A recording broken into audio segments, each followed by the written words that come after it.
भिक्षा लेने का, आशीर्वाद देने का, तो हम लोगों के ऊपर छोड़ें। यदि इनके हिसाब से यही है, ख्वाजा सराय हैं, तो ख्वाजा सराय खुद ही बोल रही हैं कि मुस्लिम मुगल टाइम में उनके घरों में उनकी महिलाओं का देख रेख करती थी, तो अभी भी करे ना ये जाके। ठीक है, मैं इसी सवाल का जवाब लूंगा, लेकिन एक सवाल और मैं रिया से लेना चाहूंगा। रिया जी, मैं आपसे ये समझना चाहूंगा, क्योंकि आप बहुत लंबी जंग लड़ रही हैं, भावुक भी आप हो रही हैं, 4 महीने हो गए आपको जंग लड़ते लड़ते, न्याय आपको नहीं मिल पा रहा है। लेकिन एक बात यहां पर बड़ी बात कही गई सहर नकवी के द्वारा कि मुसलमानों के अभी किन्नर जाते हैं, वहां भी नेक मांगा जाता है। कभी आप गई हैं या आपके जितने और लोग हैं वो गए, तो क्या मिला है वहां से? हमारे उधर मुजफ्फरनगर में अधिकतर नहीं जाते मुस्लिम किन्नरों में, वो मुस्लिम किन्नर उधर नहीं जाते।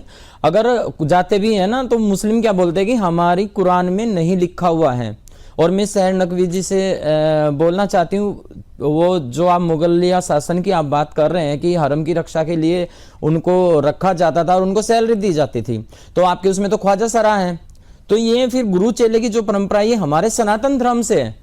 तो एक साइड में तो बोलते हैं कि गुरु चेले की परंपरा है, तो मतलब ये या तो पूरी तरीके से वो अपना मतलब घर वापसी करें, धर्म परिवर्तन करके हिंदू धर्म में आए जब गुरु चेला की परंपरा बोले, या फिर जो उनको ख्वाजा सरा बोला जाता था मुगलिया शासन में उसी को वो अपने फिर गुरु चेले की बात ना बोले और हिंदुओं के घरों में जाके बोलते कि ये रामचंद्र जी का वरदान है और हम आप लोगों के घरों में आए हैं। और एक मैं बात और बोलना चाहती हूँ, जैसे ही हम किसी हिंदू के घर में जाते हैं तो ये मुस्लिम किन्नर क्या करते हैं, सुबह ही वो बोटी और दाल चावल खाया और हिंदू के घर में गए और माता के भजन गाए, जिससे ये हमारी भी सरासर बेइज्जती करते हैं। और मैं तो विवेक मिश्रा जी का, जिन्होंने हमारे जो संगठन है हिंदू संगठन, इन्होंने हमारा साथ दिया, तो मैं दिल से धन्यवाद अदा करती हूँ। और जैसे हमारे योगी जी हैं उत्तर प्रदेश सरकार में, वो चाहे तो हमारे लिए सब चीज कर सकते हैं। ये कोई गवर्नमेंट का लिखे कागज नहीं होते कि भाई गवर्नमेंट ने लिख के दे दे तुम यहाँ मांगो तुम यहाँ मांगो। ये 4 मुस्लिम किन्नर इकट्ठा हुए और लिख के दे दे कि ये तेरा राज है, ये तेरा राज है। ये खत्म होना चाहिए, सभी को समान अधिकार मिलना चाहिए। और जब तक प्रधानमंत्री जी हैं माननीय नरेंद्र मोदी जी हैं और हमारे माननीय मुख्यमंत्री जी हैं, तो हम तो यही आशा करेंगे कि ये सारी चीज खत्म हो। सहर नकवी जी किधर गई? ठीक है, शेर जी बताइए आप। तो कोई किन्नर या समाज में बांट नहीं रहे, आप हमारी तरह इंसान हैं और आप भी, रिया जी हमारे लिए अंजलि जी हैं, कोई क्या कहूँ मैं आपको, आप हमारी तरह बस इंसान हैं और हम आपको किसी भी वर्ग में नहीं बांट रहे हैं। हाँ, ये बात अलग है कि आप हमारे यहाँ जो मुस्लिम किन्नर होते हैं वो नेक मांगने आते हैं।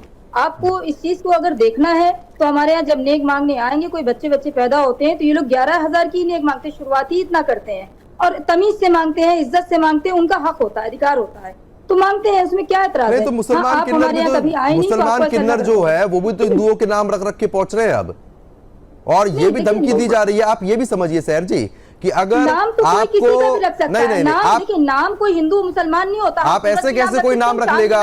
अब ये अब नहीं, अब हमारे स्टूडियो में रिया जी यहाँ पर मौजूद है। नाम से क्या आपको एतराज है? रिया जी तो नाम होते हैं, नाम हिंदू मुसलमान कहाँ से अगर रंग हिंदू मुसलमान नहीं, ठीक है, आप ही बताइए। अब आपका सहर नकवी नाम है ना, आपका सहर नकवी नाम है ना, आपका नाम अंजलि या रिया रख देते हैं, अंजलि या रिया नाम आपका रख देते हैं, आपको आपत्ति नहीं होनी चाहिए फिर? नहीं करती सहर जी, पता है आप लोगों की दिक्कत क्या है? आप लोग मुसलमानों के बचाव में इस कदर उतर आते हैं कि आप कुछ भी बोलते हैं। आप कह रही हैं कि नाम बदल लो, नाम बदल लो। अब आप ये बताइए, ठीक है, जी कुछ नहीं करे, अंजलि जी कुछ नहीं करे, पीड़ित है, उनके साथ न्याय किया जाए। जो उनके साथ गलत कर रहा है, अंजलि जी मुकदमा लिखा सकती है, रिया जी मुकदमा लिखा सकती है।